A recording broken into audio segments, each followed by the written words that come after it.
L'image intérieure résiduelle, c'est une projection mentale de ton moi digital. Qu'est-ce que le réel? Quelle est ta définition du réel? Si tu veux parler de ce que tu peux toucher, de ce que tu peux goûter, de ce que tu peux voir et sentir, alors le réel n'est seulement qu'un signal électrique interprété par ton cerveau.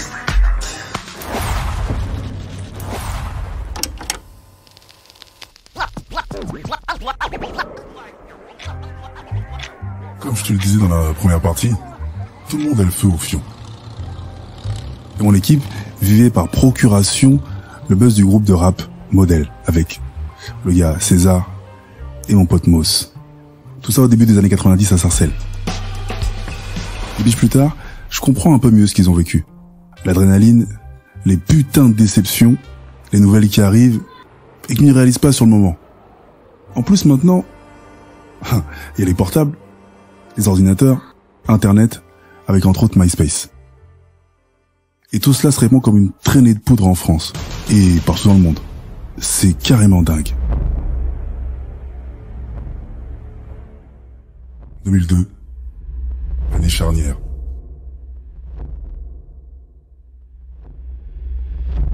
Grand B ose me montrer son taf sur toile. Le gars se permet de peindre à l'acrylique. Je vais chez lui et je suis à Porte de Clicquely. Je suis scotché. Ça ressemble à un art primaire ou primitif, avec une violence inouïe, des couleurs vives et l'acharnement sur l'informe. C'est un genre d'art baroque, un vrai bordel émotionnel. Je me dis, l'avenir va être intéressant. Et puis, t'as le groupe Tatishaï. Et le trio R&B est à un tournant. Comme je t'ai dit dans l'épisode précédent, je fais partie de l'aventure. Et un jour, on débarque dans le label Première Classe. Avec Ahmed, un des managers. Pour rappel, ce label a été monté entre autres par les Nègres Marrons et Pete Bacardi. Et ils ont beaucoup de succès à leur actif.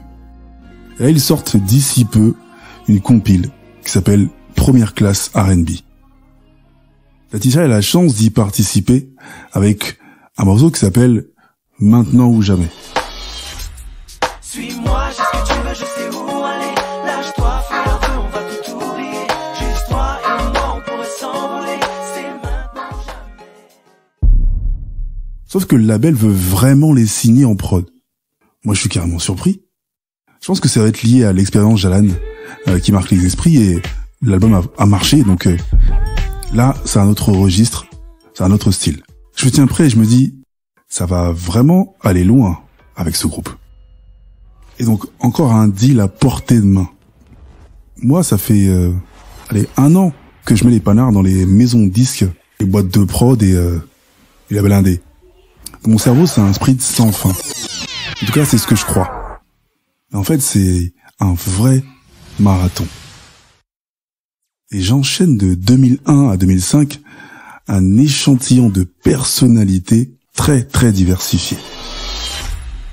Entre interviews, rencontres et conférences de presse, tout va très vite. Je rencontre Rai du PSG, Jalan, Corneille, Robert Braza, Bobby Valentino, Akon, Booba, Ify, Brian McKnight, Diams, Singila, Dizzy, Zulkari, Kamnouz, Douélé, le ministre de la Culture du Congo RDC, Danny Glover, les Nubians, Guy Forget, Omar, Humphrey, Lincha, Bustaflex, Kezia Jones, Sandy Cossette, Bob de Génération et Princesse Agnès, 113, Tété, Nekfeu, Alpha One, Youssoufa, Trevor Nelson, Spike Lee, Mistadi, Ashanti, Blackjack, Blacko, Matthew Stone, Mouss Diouf, Pete Bacardi, Vincile, Jamie Sissoko, Les Deux Balles, Aphrodisiaque, Bounandiaï, Lino, les X-Men, Cruz, De La Soul. T'as vu, hein, la liste elle est longue, et j'en oublie certainement. Putain, plus tu fais des rencontres, et plus tu crois que ton game s'élève.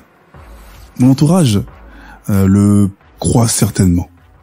Moi, je suis plus mitigé. J'avance en créant mon réseau sans m'en rendre compte. Des ouvertures en maison de disques ou dans des labels indépendants.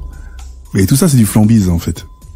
Intérieurement, je le sais, mais je suis assez sollicité. Mon château de cartes n'est pas très solide ni très stable. Au lieu de renforcer mes connaissances et de m'auto-forger, je remplis même pas mon frigo avec tout ce que je fais. Juste mon carnet d'adresses. La fac me saoule, les gens commencent sérieusement à me saouler, et je ne saisis pas toutes les données du jeu d'échecs qui est ce business. J'ai des plans dans tous les sens. Création de magazines, intégration dans une grosse boîte d'édition, chargé d'affaires pour un gros distributeur. Voilà. En clair, et je dois l'avouer, je suis addict et je suis dans une crack house sans le savoir. Je recherche perpétuellement la même sensation que celle du concert du MCM Café. L'extase absolue. Et donc fin 2005, c'est la fin, c'est la chute. Dépression, burn-out. Je comprends ce qui m'arrive, mais j'ai que 33 ans. Je pars en désintox où je le suis déjà. Vomissement, isolement. Je décide d'écrire tout ce que je ressens. Je touche le fond de la marmite pendant quasi 6 mois.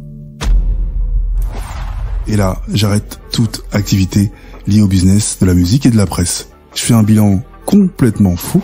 Je me dis, Kama 69 n'a pas marché. Dati Shai, c'est mort aussi. Améthyste, on n'est plus en contact. Et la presse ne me rapporte rien. Je sais pas ce que je vais foutre de ma putain de vie. Et je suis au RSA. Je dois vivre avec 10, 12 euros par semaine. Et bizarrement, c'est à ce moment précis que ma vie d'homme commence réellement.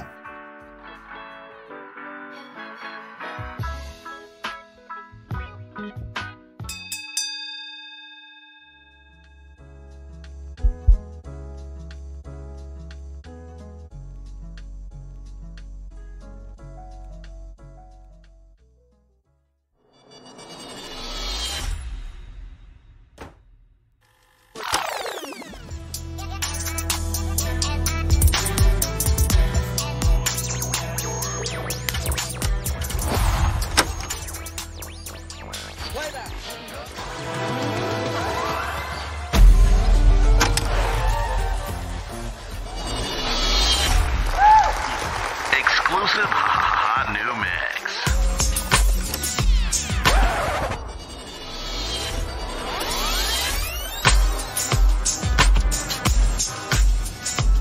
L'espoir, c'est la quintessence des illusions humaines, simultanément la source de votre plus grande force et de votre plus grande faiblesse.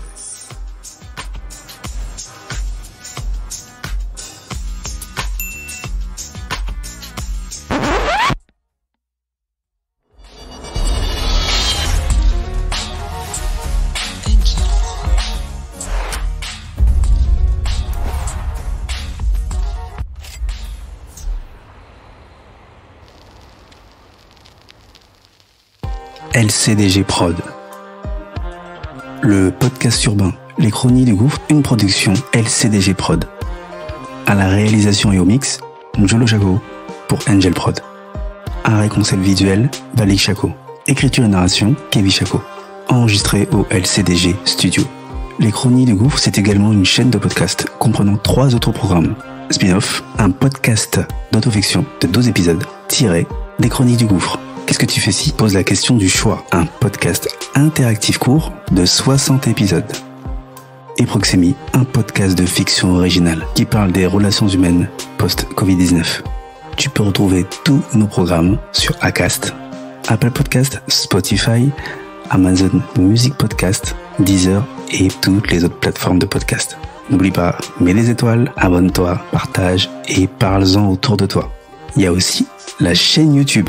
Les chroniques du gouffre, même sanction. Abonne-toi, partage, like. Fais de la promo qu'on puisse grossir. Sur ce, à bientôt. Les chroniques du gouffre. Les chroniques du gouffre. Les chroniques du gouffre.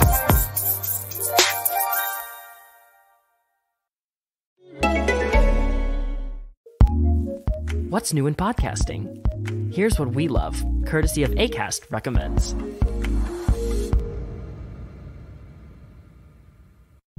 I'm Vanessa Zoltan. And I'm Casper Ter Kyle. And we have just launched a brand new podcast, The Real Question. Vanessa, you and I met in Divinity School, which was a rather unexpected place for us to be. Yeah, neither of us are religious people, but just because we weren't religious didn't mean that we didn't care about life's quote unquote big questions, right? How to be good, how to live well. And sometimes jumping into those big questions is kind of overwhelming. So this podcast is all about finding the seemingly little questions in our lives, because those questions actually lead us to something deeper and more interesting. You might say, the real questions. So listen to The Real Question on the Acast app or wherever you get your podcasts. Acast recommends.